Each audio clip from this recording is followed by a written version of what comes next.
1 साल 6 माह का अरसा हो गया है और अरशद शरीफ के किसी भी कातिल को ना कीनिया ना पाकिस्तान में गिरफ्तार किया गया है, ना नामजद किया गया है, ना ही कोई ख़ास तहकीकात की गई हैं।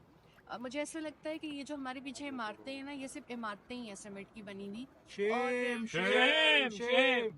ना यहाँ पे ऐसी कोई कानून साजी हो रही है कि सहाफ़ियों के लिए उनकी सेफ्टी के लिए कुछ करना है, ना यहाँ पे कोई ऐसे फैसले आ रहे हैं कि जिससे हम कहें कि वो सहाफ़ियों की जानो माल के लिए कुछ कर रही हैं।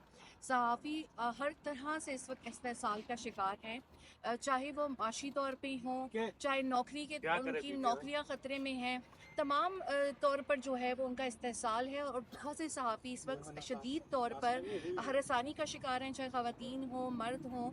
और आप ये देख लें कि हो कुछ नहीं रहा। अब अरशद का केस तो ऐसे बंद कर दिया गया है जैसे अरशद ज़्यादा मुहिब्बे वतन कौन होगा। आपने कभी उसको ऐसा कोई बात करते हुए देखा जो इस मुल्क के या रियासत के ख़िलाफ़ हो, लेकिन पोर्ट्रे कुछ ऐसा किया गया और हमें भी ऐसा फ़ील कराया गया कि जैसे आप जो हैं वो एंटी स्टेट हैं या आप एंटी इंस्टीट्यूशंस हैं। हम बिल्कुल भी ऐसे नहीं हैं, हम इसी मुल्क में हैं, टैक्स पेयर भी हैं, यहीं रह रहे हैं, मुल्क छोड़ के भी नहीं गए। लेकिन इंसाफ का ना मिलना बहुत तकलीफ़ देह है। एक बीवी का अपने शौहर को खो देना, हमारी पूरी फैमिली ने इसके बाद बहुत हरासानी भी देखी है, बहुत सफ़र भी किया है।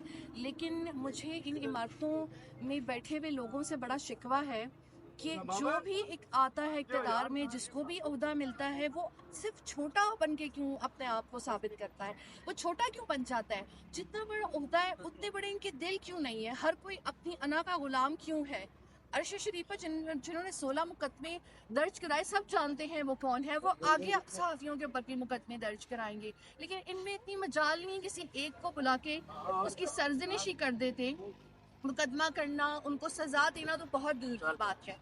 अगर एक केस भी उस पर किसी को सज़ा हो जाए कि ये कौन लोग हैं जो टीवी चैनल्स बंद कराते हैं, ये कौन लोग हैं जो सहाफ़ियों को धमकाते हैं, किसी एक केस में भी अगर इनको सज़ा मिल जाए ना, तो आगे आप तमाम लोग जो हैं वो जर्नलिज्म करने के लिए महफूज हो जाएंगे। लेकिन आप इदारों पे बात करो, बहावत है, सियासी जमातों पे बात करो तो वो जो है उनकी ट्रोल्स टीम्स आपका जो हाल करती हैं। तो हम ख़वातीन सहाफ़ी तो खैर बहुत इज्तनाब करती हैं कि हम सोशल मीडिया इंटरेक्शन या नॉर्मल इंटरेक्शन लोगों के साथ ना करें, but for me I am very hopeless. Government of Pakistan तो कोई एग्जिस्ट ही नहीं करती ना, इन्हीं लोगों ने 16 मुकदमे करवाए थे, तो ये क्या इंसाफ देंगे। लेकिन और भी रियासती इदारे हैं जिनमें बड़ी बड़ी शख्सियात बैठी हुई हैं, वो कुछ कर सकते थे अरशद शरीफ के लिए।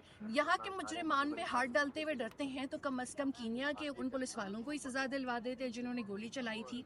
लेकिन अरशद को ट्रैप किया गया, वहाँ भेजा गया और उनको कत्ल ही करना था, इसलिए वहाँ भेजा गया। अगर वो यहाँ होते तो महफूज होते, इसलिए मैंने भी इस्लामाबाद नहीं छोड़ा, जैसा भी ये अपना मुल्क है। लेकिन यहाँ पे जो बड़े बड़े ओहदों पे छोटे छोटे लोग बैठे हुए हैं, उन्होंने बहुत डिसअपॉइंट किया है। 1 साल 6 माह हो गए हैं, एक सहाफ़ी को कत्ल करने और करवाने वालों में से किसी एक को भी सज़ा नहीं हुई। अरशद शरीफ हम शर्मिंदा हैं, तेरे कातिल जिंदा है। अरशद शरीफ हम शर्मिंदा हैं, तेरे कातिल जिंदा है। अरशद शरीफ हम शर्मिंदा हैं। तेरे कातिल जिंदा है।